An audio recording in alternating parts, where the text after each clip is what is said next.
Hi అండి. అందరికీ నమస్కారం. Welcome to my channel. ఈ వీడియోలో ప్రభుత్వ ఉద్యోగులకు మరియు పెన్షనర్లకు జీతాలు, అలాగే పెన్షన్లు భారీగా పెంపు. జనవరి 2026 డీఏ విడుదల. సో, ఎంత శాతం పెంపుదల అంటే ఈ వీడియోలో తెలుసుకుందాము. సో, వీడియోనైతే ఎక్కడే కానీ స్కిప్ చేయకుండా ఎండ్ వరకు చూసేయండి. అప్పుడు ఇన్ఫర్మేషన్ పూర్తిగా అర్థమవుతుంది.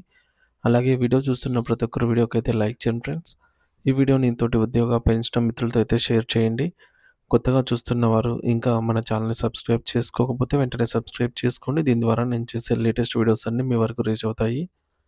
ఇక ఆలస్యం చేయకుండా వివరాల్లోకైతే వెళ్ళిపోదాము. ఫ్రెండ్స్, ఇక విషయానికొచ్చినట్లయితే కొత్త సంవత్సరం 2026లో అడుగుపెడుతున్న శుభవేళ. భారతదేశం అంతటా ఉన్న కోట్లాది మంది కేంద్ర ప్రభుత్వ ఉద్యోగులు మరియు పెన్షనర్ల కుటుంబాల్లో సరికొత్త వెలుగు నింపే ఒక అద్భుతమైన ఆర్థిక ప్రకటన వెలువడింది.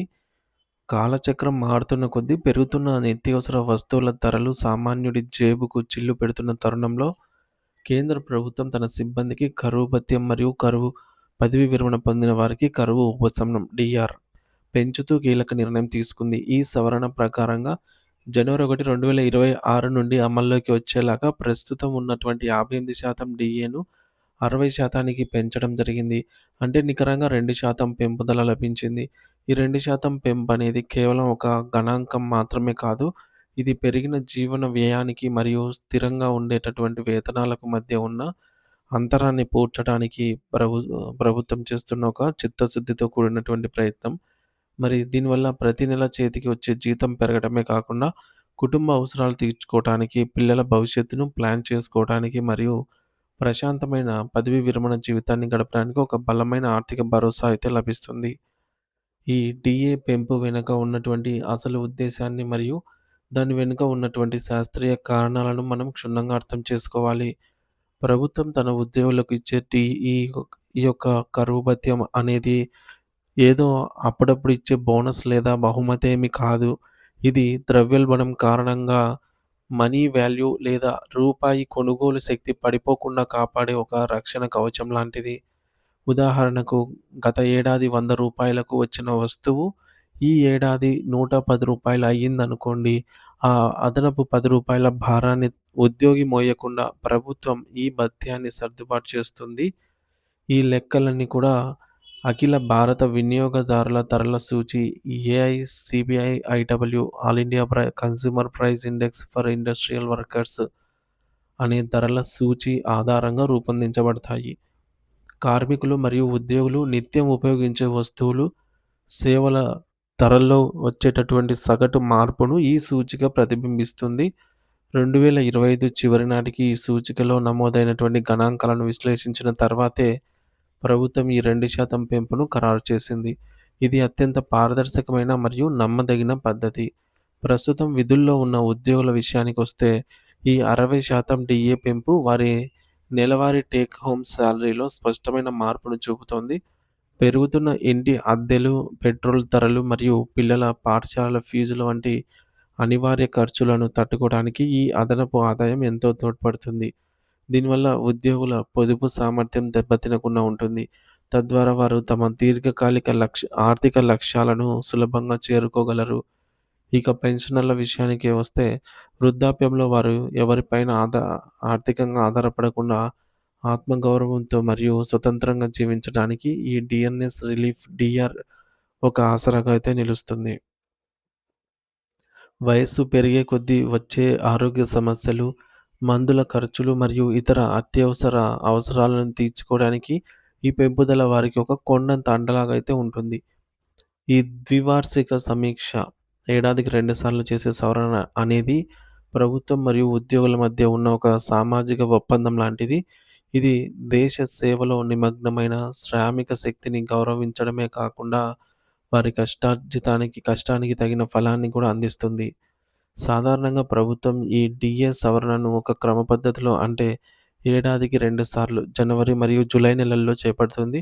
జూలై నుండి డిసెంబర్ వరకు ఉండే కాలానికి సంబంధించిన సవరణ ప్రకటన సాధారణంగా సెప్టెంబర్ లేదా అక్టోబర్ నెలల్లో వస్తుంది. అంటే జనవరి నుండి జూన్ వరకు ఉండే కాలానికి సంబంధించిన ప్రకటనను మార్చి నెలలో వెలువరిస్తారనమాట. అయితే జనవరి 2026 పెంపుదల గురించి ముందస్తు అంచనాలు వెలువడటం వల్ల లబ్ధిదారులు తమ ఆర్థిక ప్రణాళికలను ఎటువంటి ఆలస్యం లేకుండా సిద్ధం చేసుకోవడానికి వీలవుతుంది.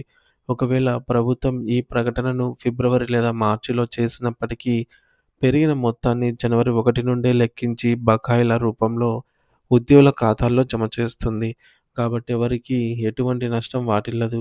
ఇది ఉద్యోగుల్లో ఒక రకమైన మానసిక ప్రశాంతతను మరియు పని పట్ల మరింత బాధ్యతను పెంచుతుంది.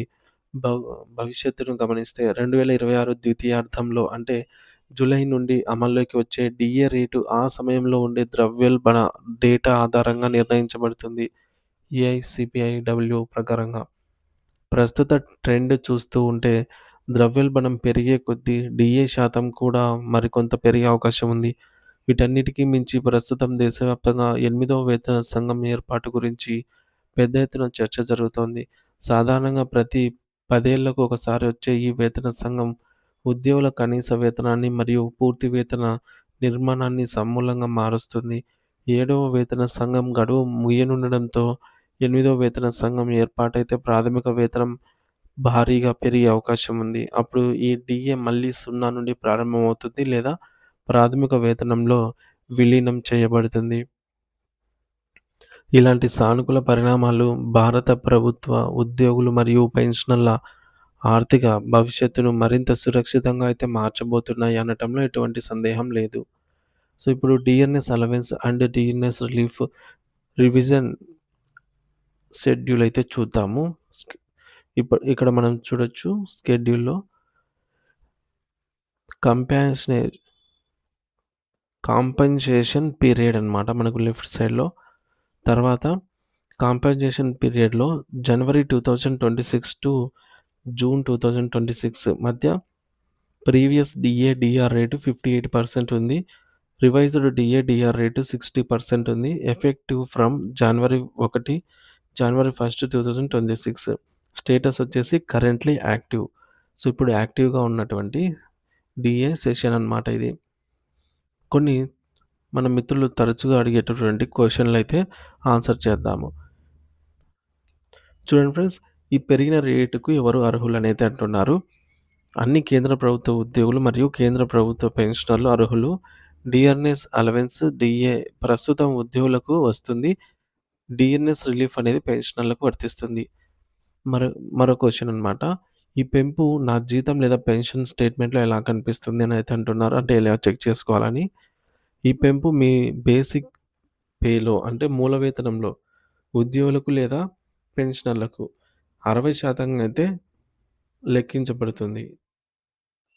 మరి ఈ సర్దుబాటు చేయబడిన మొత్తం జనవరి 2026 నుండి మీ యొక్క నెలవారీ స్టేట్‌మెంట్‌లో మీ మొత్తం వేతనానికి జోడించబడుతుంది. మరియు బకాయిలు సాధారణంగా ఆ తర్వాత చెల్లించబడతాయి. ఇక మూడోది రాష్ట్ర ప్రభుత్వ ఉద్యోగులకు కూడా ఈ పెంపు లభిస్తుందా? రాష్ట్ర ప్రభుత్వ ఉద్యోగులు మరియు పెన్షనర్లు వారి సొంత ప్రత్యేక డీఏ, డీఆర్ విధానం పరిధిలోకైతే వస్తారు.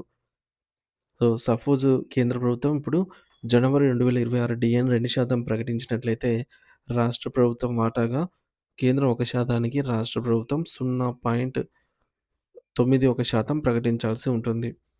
ఆ విధంగా కేంద్రం 2% ప్రకటించినట్లయితే రాష్ట్ర ప్రభుత్వము 1.82% వరకు ప్రకటించాల్సి ఉంటుందన్నమాట.